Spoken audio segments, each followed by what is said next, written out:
オンラインでご参加の方もありがとうございます。まもなく参加始めていきたいと思います。Thank you everyone for joining online and in person.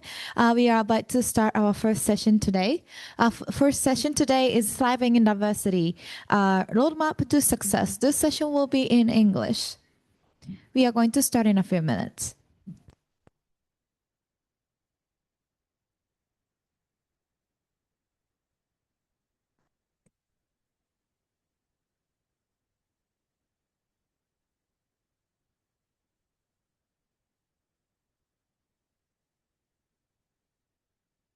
Wonderful.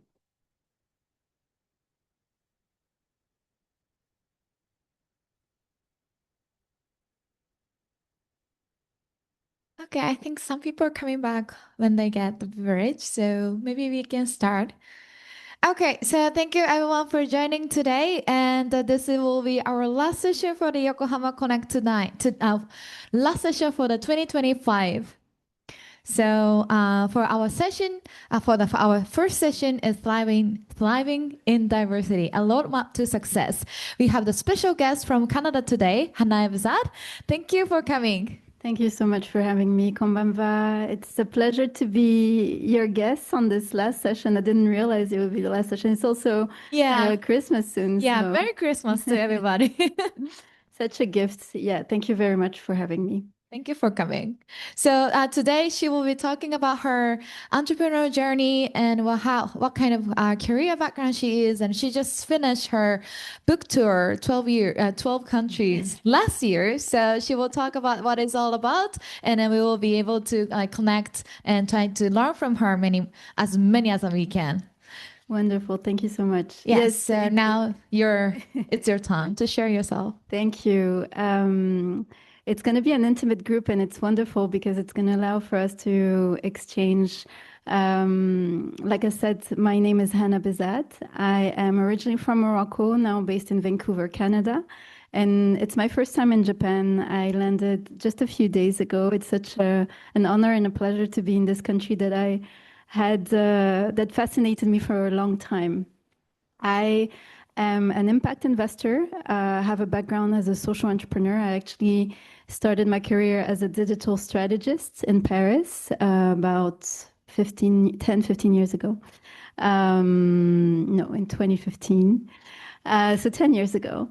And I soon enough realized that I wanted to be more involved in impactful ventures. And so I started engaging in boards. And then at some point, something called me to go back home in Morocco. That was 10 years after I left my country. And I actually decided to upskill myself in coding with a school that some of you might know. Actually, I know they have in Tokyo. There is a Le Wagon.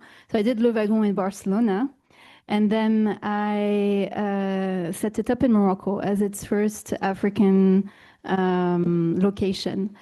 It was for me an opportunity to bring something meaningful and useful to my country, but also anchor myself in this ecosystem where I didn't know many people. And on the side, I kind of dedicated myself to what was calling my heart, which was bringing tech education to rural areas in Morocco and focusing on women. As some of you might know, Morocco is a country that has a lot of inequalities. And so the difference between the lifestyle of the elite in the big cities and that of the rural youth in the countryside and in the mountains, typically, it's very stark.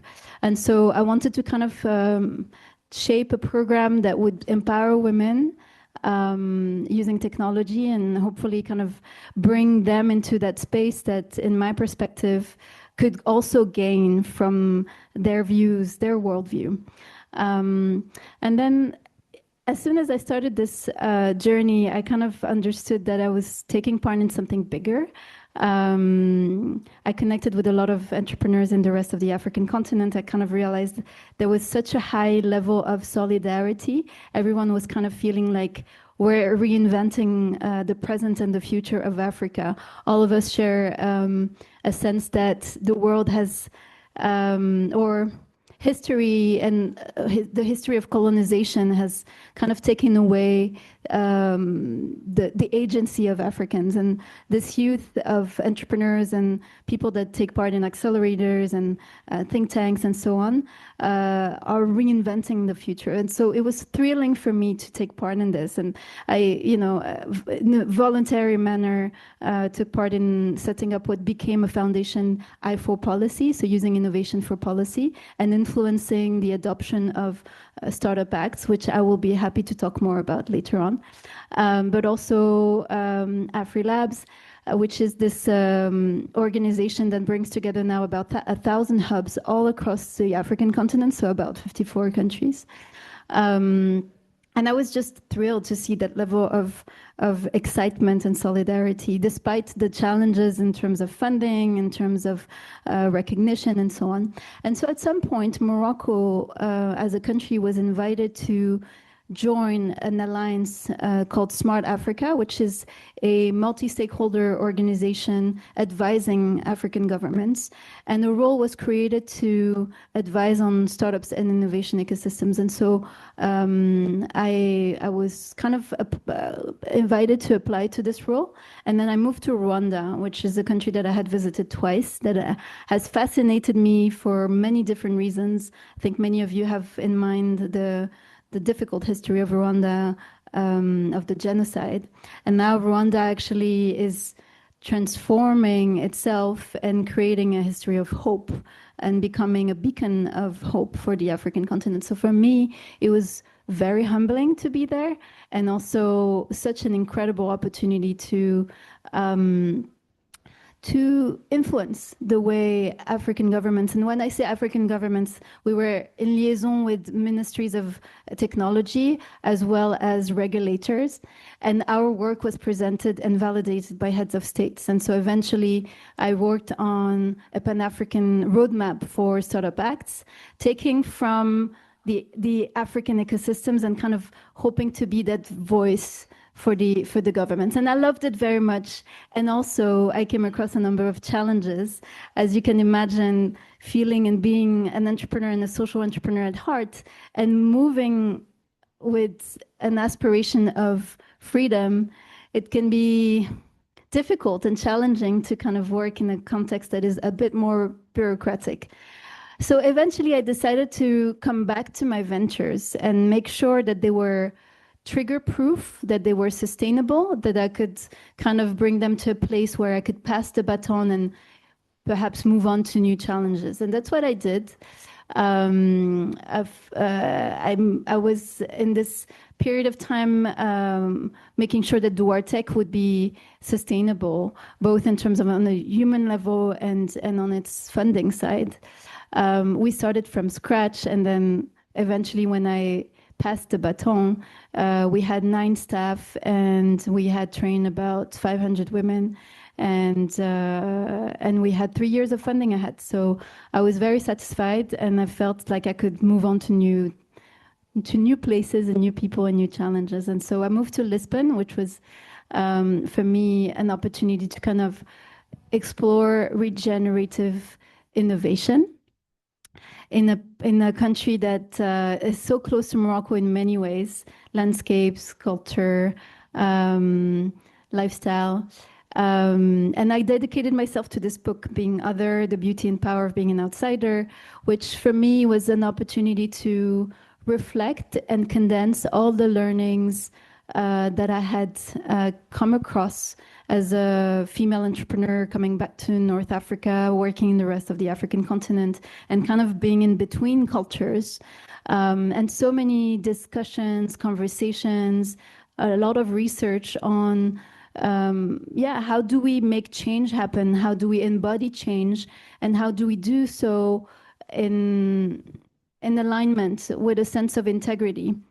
And with an understanding that perhaps all of us, but in particular women and women of color all across the globe, are experiencing specific challenges. And so I talk about those challenges, but mostly this book is about hope and strategy. It's about, kind of offering food for thought so that everyone can design their own roadmap for success. I find that this book also resonated with so many more people than women of color, actually, men, white older men that usually are identified as the ones holding power, have explained to me that in reading my book, they understood a lot, and it has helped them reshape their leadership and make sure that their leadership was in sync with our time. So this is a long-winded introduction to the work I've been doing. I've presented this book in 12 different countries. I've given 30 talks. That started in 2023 and ended actually in 2024, end of 2024. And so to me today is all the more meaningful because I since moved to Canada and started a full-time position as an executive leader in an impact fund called BOAN Social Impact, and I'll be happy to talk more about that work. We're one of the 3 wholesaler companies, that's the jargon that we use, that manages a big fund called the Social Finance Fund, a 755 million fund. And I'll be super happy to explain a little bit more what I'm doing with BOAN.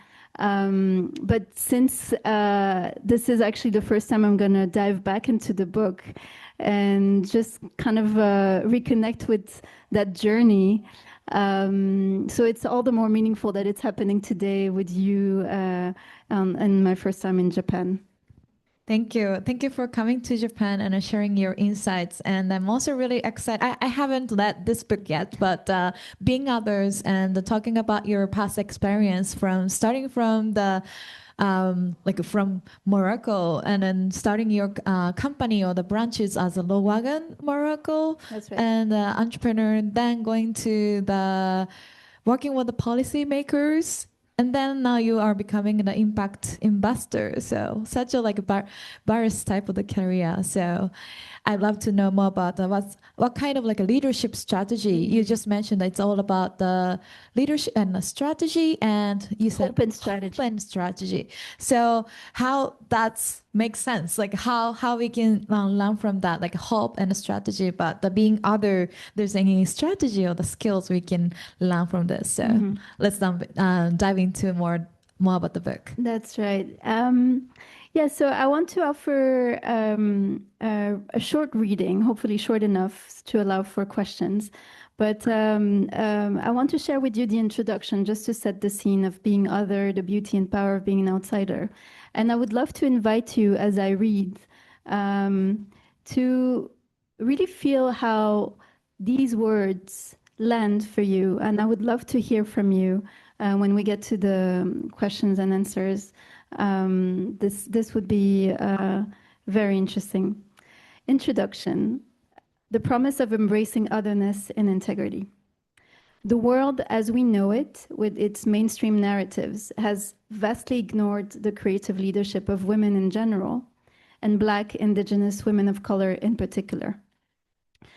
By Black, Indigenous, and women of color, I mean minorities in the global North and women from the global South of Black, Brown, Indigenous, Latinos, and Asian cultures. What you'll read or listen in this book is a synthesis of empirical observation from my professional practice, as well as that of other Black, Indigenous, and women of color. It also reflects my journey as a traveler, an expatriate, a repatriate, and a notorious migrant, as I like to call myself, having lived in 6 countries, spanning 3 continents, and actually Japan is my 57th country to visit. In various capacities and in different contexts, I've witnessed power plays that derive from active systems of oppression. I've seen the multiple faces of white privilege, the sometimes still unquestioned and unearned set of advantages, entitlements, benefits, and choices bestowed solely because of whiteness or claimed whiteness or white passing. I've spent the last 10 years working with aspiring creatives and entrepreneurs whose life experience or identity or circumstances have in the best cases made them feel an acute sense of otherness, or in the worst cases experienced plain and simple marginalization.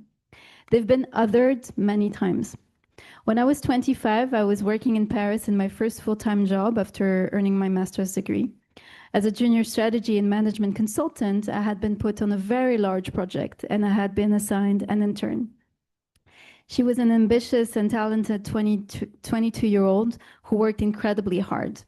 She was also Black and came to the office with her natural hair. And that shouldn't have mattered. I wanted her to join client meetings so she could gain more experience, but the partners would only approve this if I told her to, quote unquote, look presentable and do her hair. Do her hair. At the time, I vacillated between leaving my hair curly, which I preferred, and straightening it, a hang-up from my family who had always told me to straighten my hair to, quote unquote, have the face for the job. This was a tough moment for me. It always is when you find yourself being used to other someone else. I refused to play the game of othering her and simply insisted she would come. But I've been on the receiving end myself too many times to count. Once I was interviewing for the role of CEO of a European venture capital network focused on curating a thriving ecosystem in the global south. I had been approached by its founder and was touched by his confidence in me. I endured a series of interviews led by men who seemed to dismiss me from the minute I walked in. One of the men was white, 50 years old, and had been with the company for 10 years, less time than I had been developing tech talents across the African continent. I knew what he was thinking without him saying it, but he also did say it.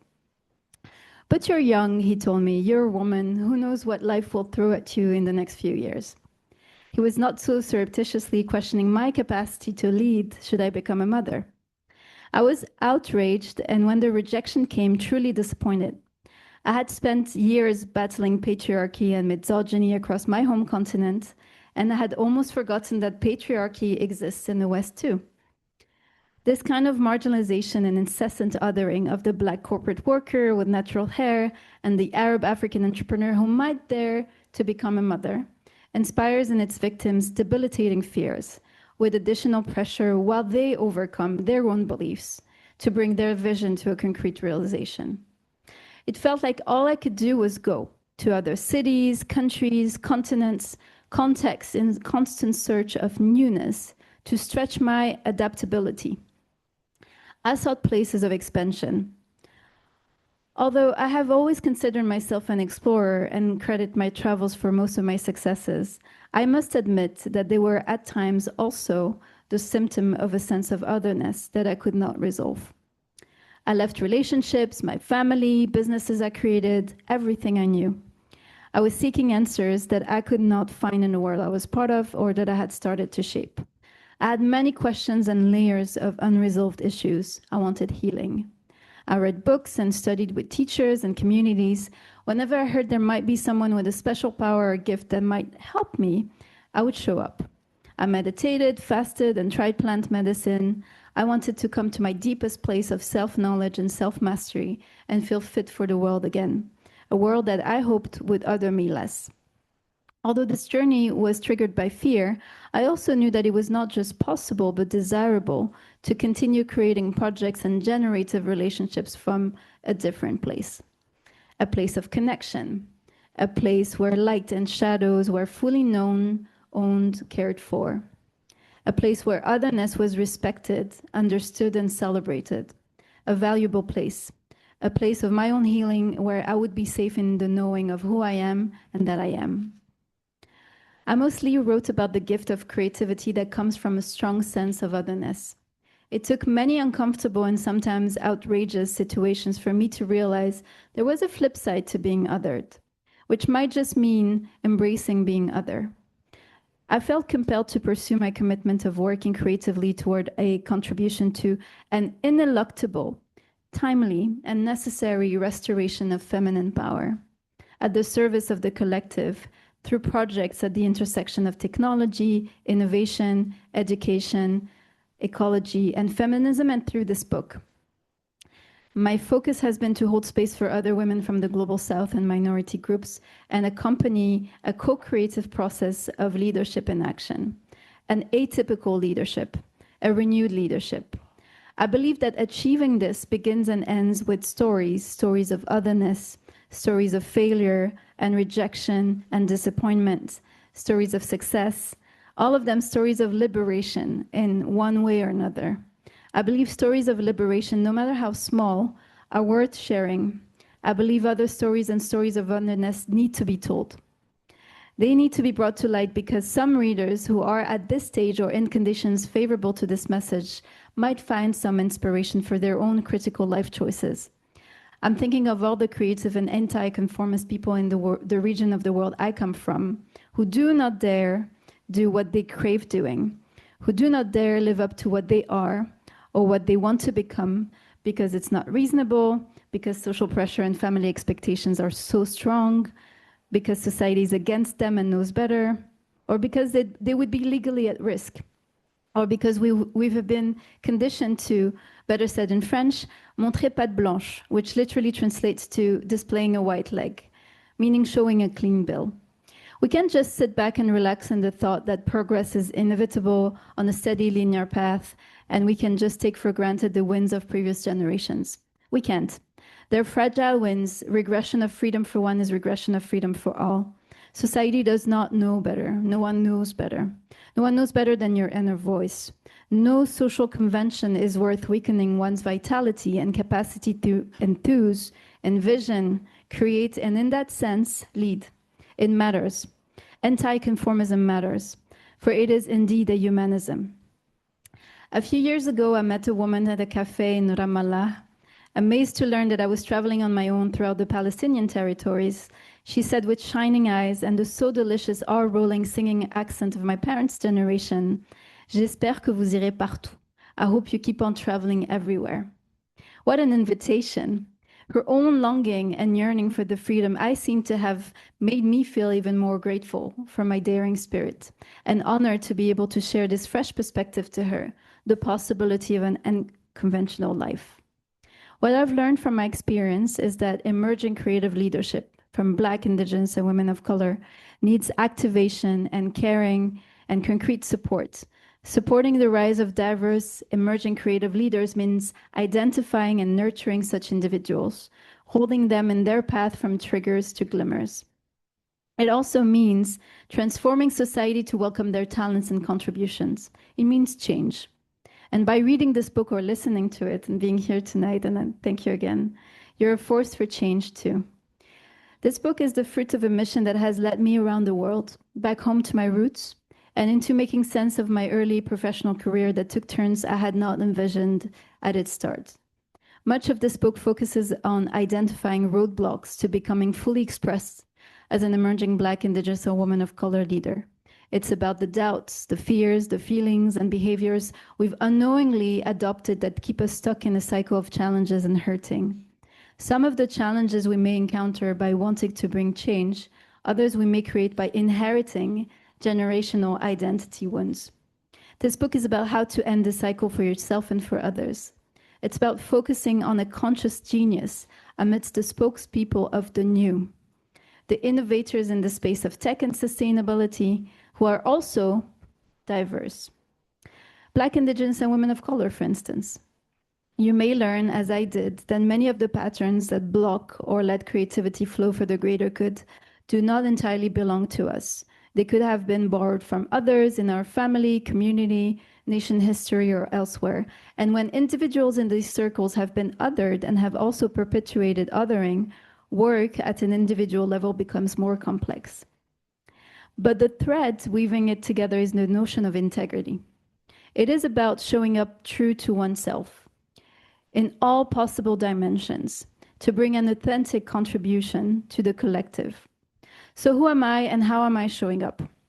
I am a North African cisgender woman, Arab and African and worldly in many ways, but only by earned privilege that I'm spending on lifting other women and minority groups in the best ways I know until I know better.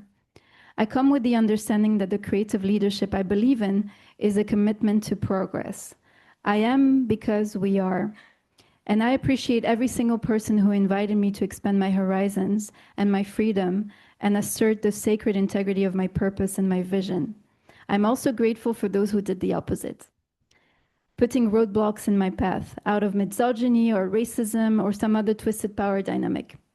Those roadblocks challenge me and allow me to sit better in the very special place of unshakable dignity and sense of self-worth, self-respect, self-love. Call it audacious, it is truly my belief that women from the Global South and minority groups have a special role to play in changing the world in a great way. They do so by moving more freely into the world on their own terms, unlimited, aware of their power rather than censored by their perceived otherness, and aware that as they move in that energy, they can inspire others. In writing this book, I was and I am scared. Can I tell everything? Will I go too far? How will this be received by my family of origin, my culture of origin? I pledge to breaking the oath of silence in every line.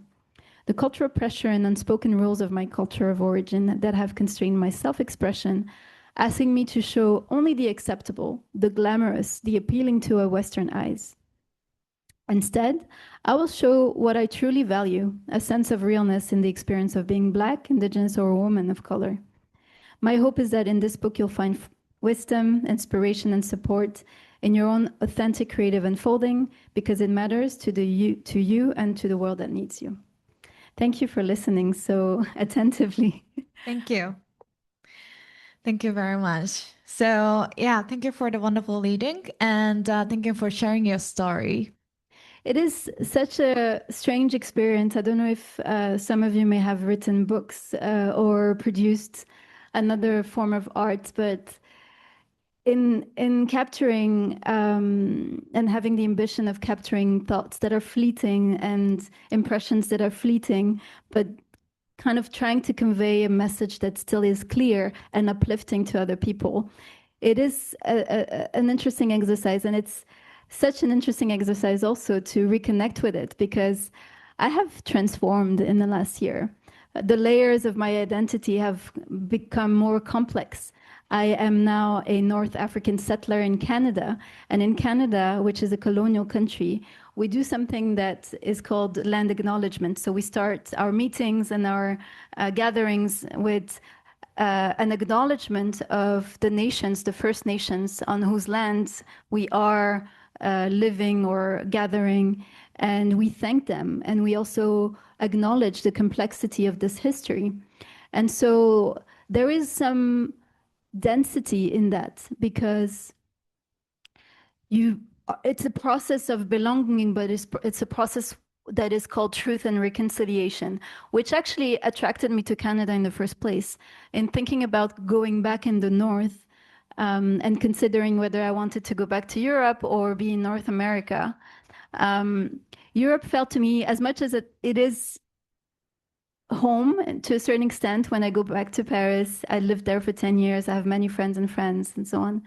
It feels like it's a place where it's harder for the mainstream to engage with their colonial history, whereas Canada is attempting at doing that.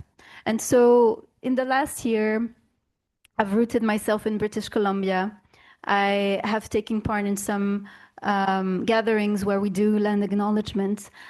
In the work I do as an impact investor, so I mentioned briefly Boan, I'm going to tell you a bit more about what we do there. So we're essentially channeling capital to equity deserving group. That's the term we use.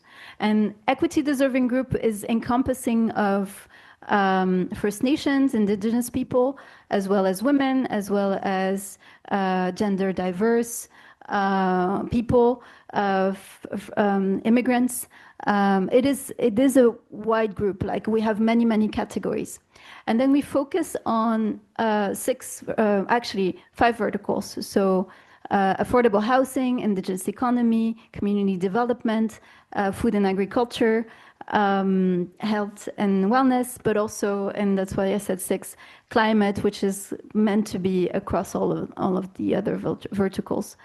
And so we have 154 million Canadian dollars in under management, 135 of which we invest in, we do proper investments, 19 million in non-repayable capital, so grants. And in the work we do, I kind of realize, as much as we have a lot of ambition to see a change and to see more equity through the work we do, we also have limits. It's hard to find in the space of impact investing women-led funds, for instance. And as much as we have this ambition, and in Canada, there's also something called 50-30 challenge, whereby we encourage companies to have a leadership that is gender diverse. So at least half of it would be either a man or a woman.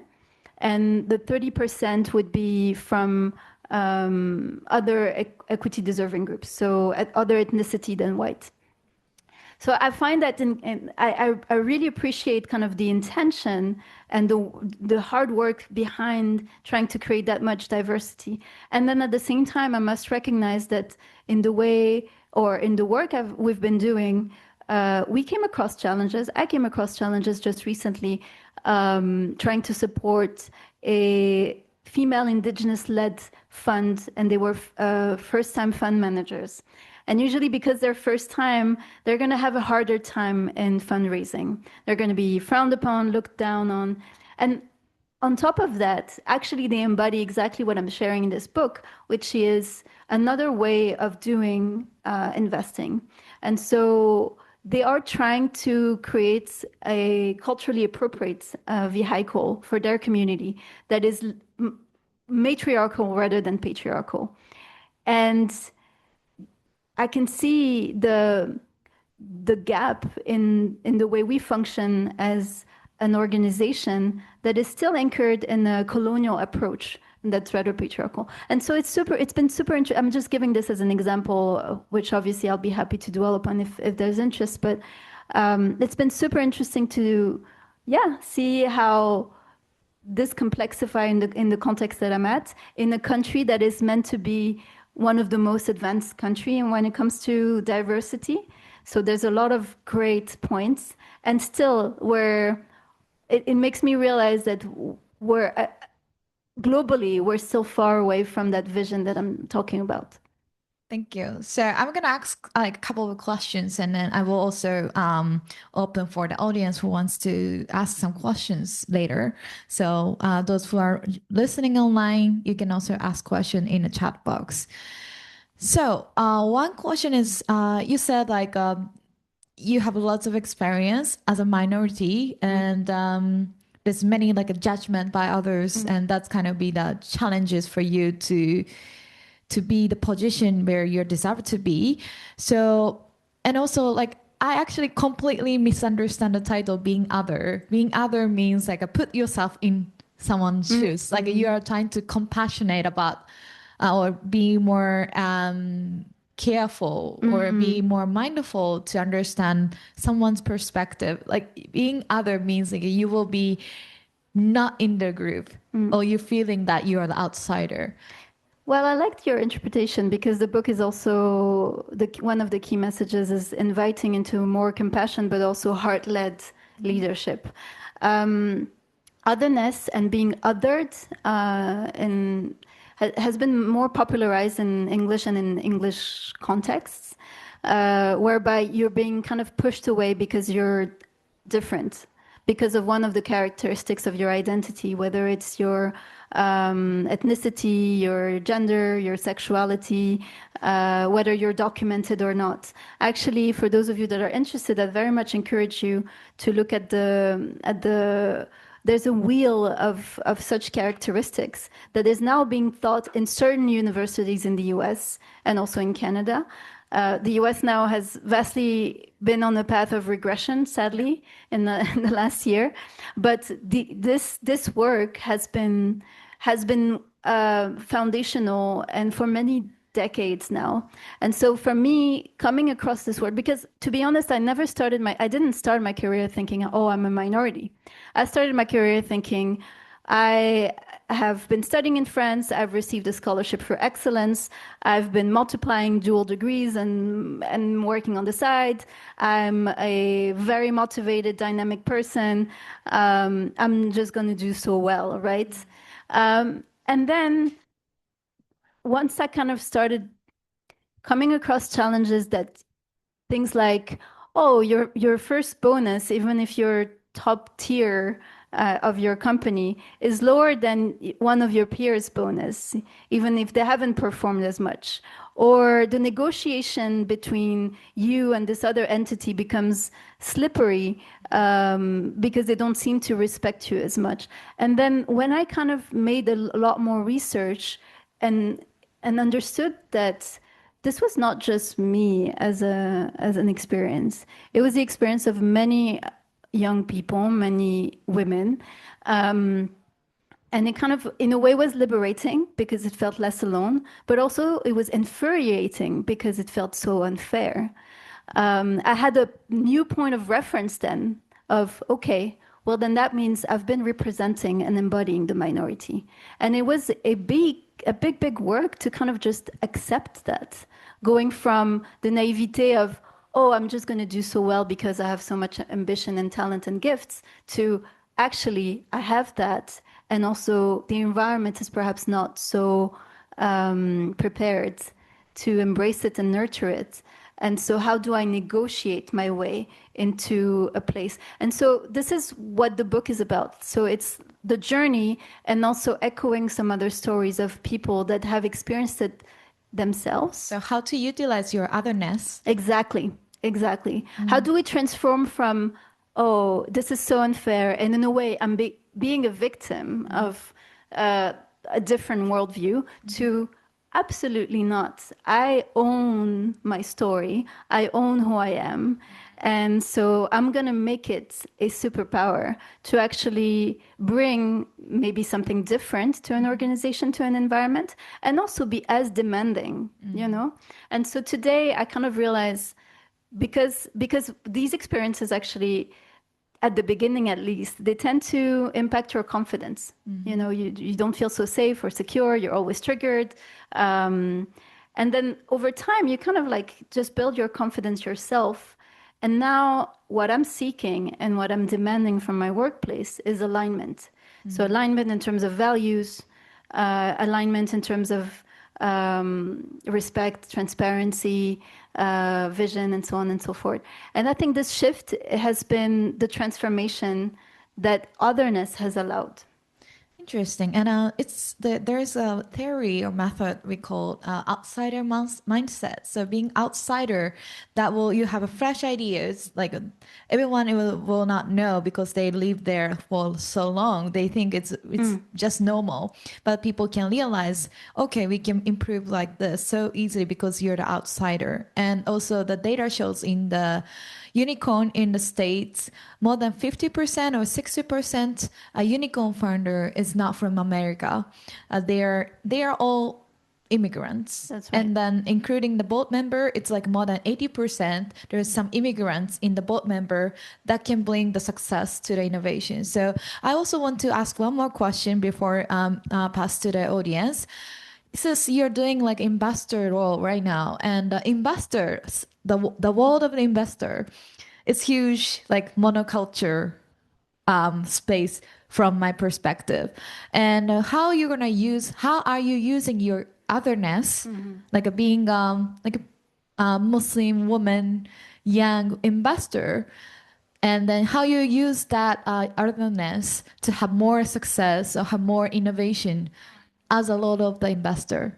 Thank you for that question. I think so. I've stepped in the impact investing space as a natural evolution from being a social entrepreneur and building from scratch and kind of knocking at many doors to get funding and kind of understanding all the challenges that come with it, to wanting to be in a place where I had agency and authority and influence over where capital would go. So I'm hoping that I can use this wisdom, let's say, and the transformation of the hardships into making it easier for people that deserve it. Now, in Canada, where I live and work, I am a first-time immigrant. I am still relatively young. I am a woman. This is in my workspace, in the company that I work for, rather assets, you know, it's perceived positively because the impact space is actually built on the vision for a more equitable future, a future where people on the planet live in harmony.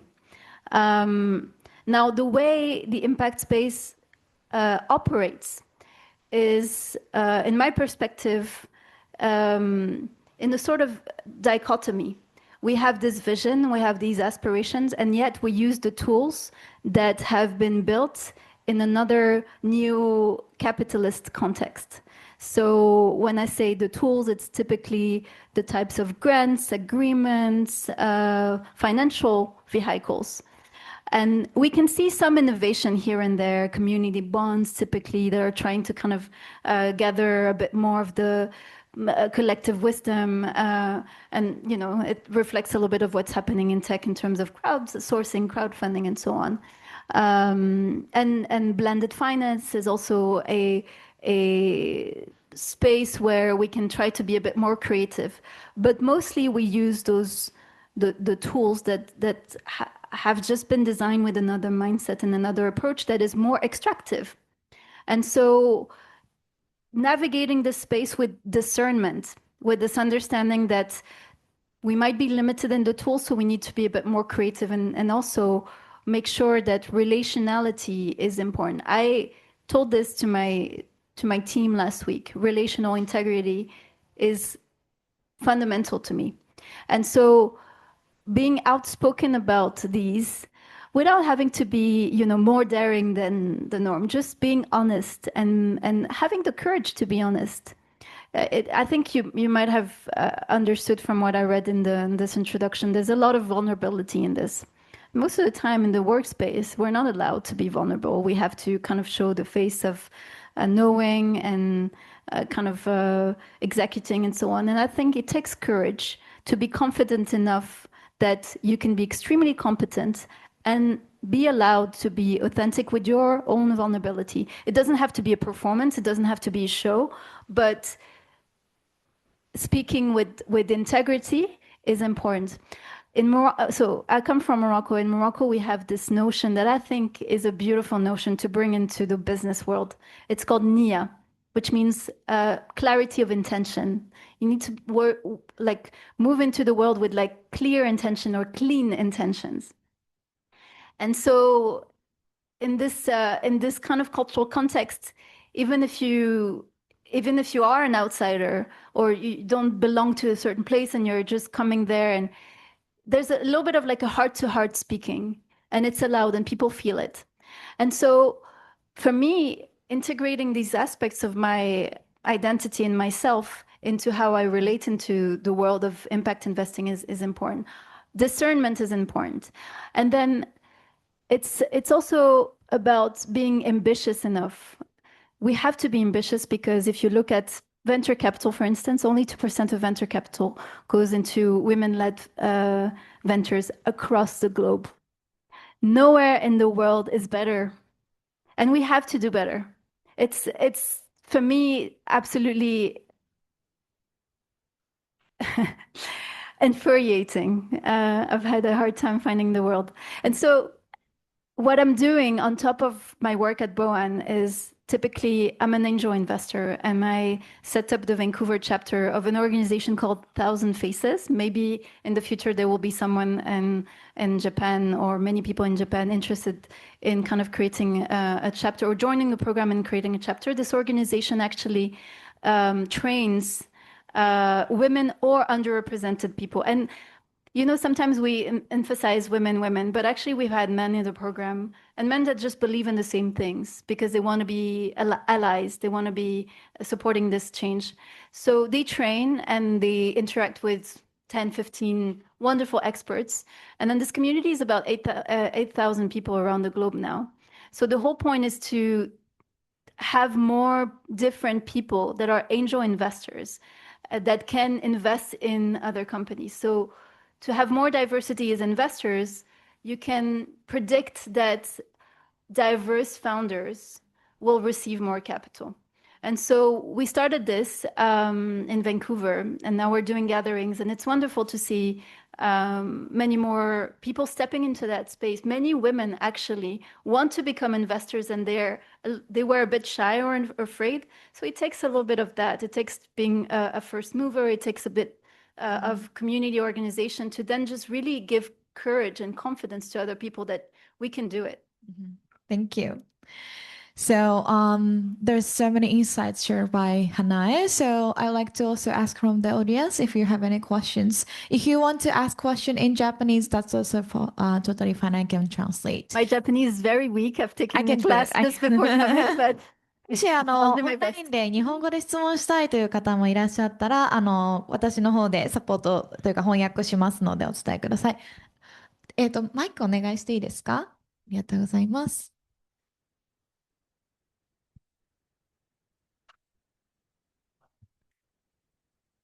Fellow Canadian here. Hello. My question's about Bowen. Do you fund international companies or just companies in Canada? So because we use Canadian tax money, we're focused on investing in organizations, so social finance intermediaries that are serving Canadians. They don't have to be exclusively serving Canadians, but typically say a lot of funds tend to be also funded in the US for as long as their operations and more than 51% of it is kind of serving Canadians, then we can consider them. And it's actually interesting because we've had a good example of one of those funds come to us. It's they're a bit global, but they want to set up in Canada, and they want to invest in founders with disabilities, and they're actually the first ones. So we're in conversation with them. Just one example that that kind of reflects this openness, but yeah, it has to be serving Canadians. Good to Thank you for the great connect. questions. Any other questions?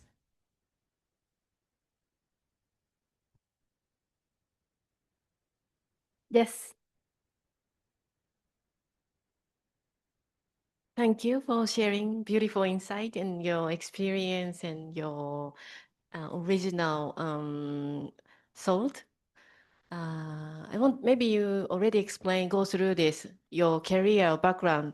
May I ask how you get this opportunity or position that now you are on the side to be investing and giving opportunity for not only women, I guess, but also young people. Could you go through some of your background? Absolutely. And thank you for this question because it's I kind of want to convey the message that it's also possible to navigate with a certain fluidity. So when I was based in Portugal, I actually had set up what was my third company. I set it up in the US so that I could have a little bit of flexibility to kind of work globally. And I had global clients, so I had Dutch and German startups, but also the World Bank and so on. Transferring this experience into Canada when it comes to immigration is always a little bit of a challenge because it can be a little bit of a reductory kind of experience, but that's the work of my lawyers.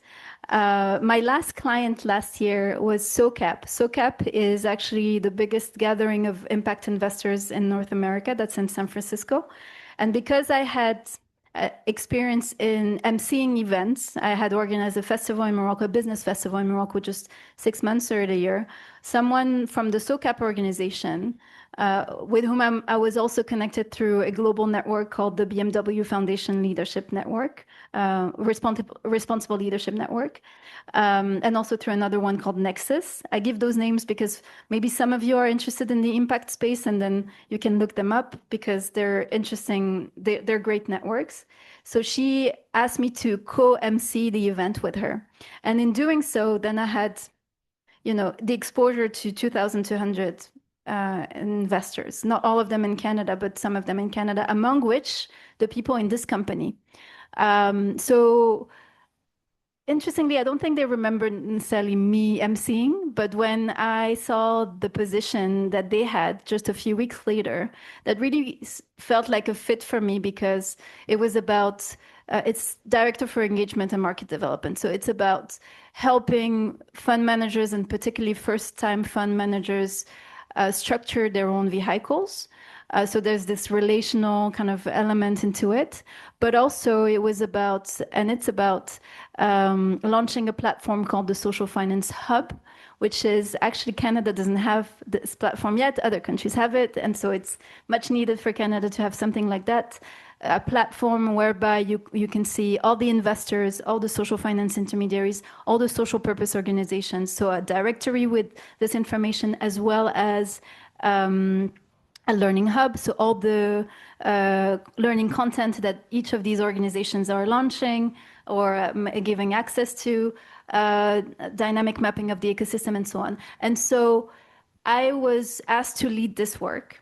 And so I'm very happy to share that we're a couple of months away from launching this platform, and I'll be very excited to seeing this come to life and also serve Canadians better in their journey to purposeful work. And so, yeah, to kind of like summarize, I kind of got connected as in a second degree with this next opportunity.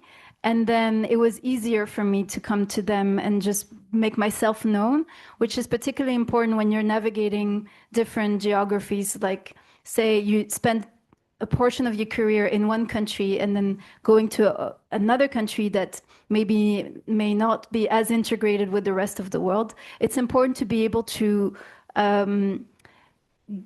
build your network in such a way that not only you're going to have doors open, but also people are going to recognize the value of your experience.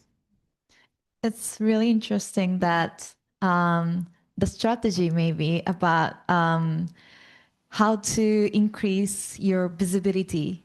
Like SOCAP is actually, for those who are not knowing this, is like one of the largest international conference focusing on the impact or social impact business. So you're the co-emceeing, which is everyone see you, everyone knows you, and then that will be one of the opportunity or new doors will be open. So because it's so easy that if people don't know you, there will no more an opportunity. So. Yeah. It sounds like it was planned, but it wasn't. It was just lucky. Now, my takeaway is that you build your luck. Because you work so intently and purposefully, then you can create also relationships that are very authentic. And then you never know the impact that you're going to leave and the impression that you're going to leave with people. And then they come back to you 6 months later with a job opportunity or an investment opportunity, and it's wonderful. So all this to say, one of also the key messages of this book that I now carry in a different form, like not necessarily with this density, but the quality of your presence matters. And I think when you gift that openly to other people, and they can receive it, and then I believe in Japanese or in Japanese culture, there's also this notion that we meet people for a certain reason. The kind of fate. Maybe ichigo ichie. I think so. Yeah, maybe like once in a lifetime, or you said there's some reason to. Exactly. Yeah, thinking about what would be this the kind Japanese of thread that kind of ties us, and it's the same in the Moroccan culture. And so, for me, I kind of like move into the world with a sense of mystery and uncovering what is kind of being offered. But I believe that regardless of your spiritual kind of positioning or worldview, there's something to say about the authenticity that you can bring, and then doors will just come and open, and people will show up, and you're going to show up to other people doing the same thing. Being show up is, and I like you saying that build the hope, build the luck, not just like that's my luck, but you can build the luck. So, okay, we will have 5 minutes left, but if there's any more questions from the audience. Okay, so would you like to say some last message? If we don't have any more questions, I will just use these few minutes to invite you to something that I kind of offer in the book as an exercise. The book has 7 chapters, and each chapter has an exercise. And I'm going to give you a different version, but kind of a takeaway exercise if you want. I would love to invite you to take time to write a love letter to someone that inspires you. Ideally, someone that represents otherness somehow, but someone that is either teaching you something or has taught you something or is making you think about the world in a different way. Since it's Christmas time and, you know, we're kind of all wishing or sending our wishes and blessings. This exercise I've actually used in many talks and actually my first one.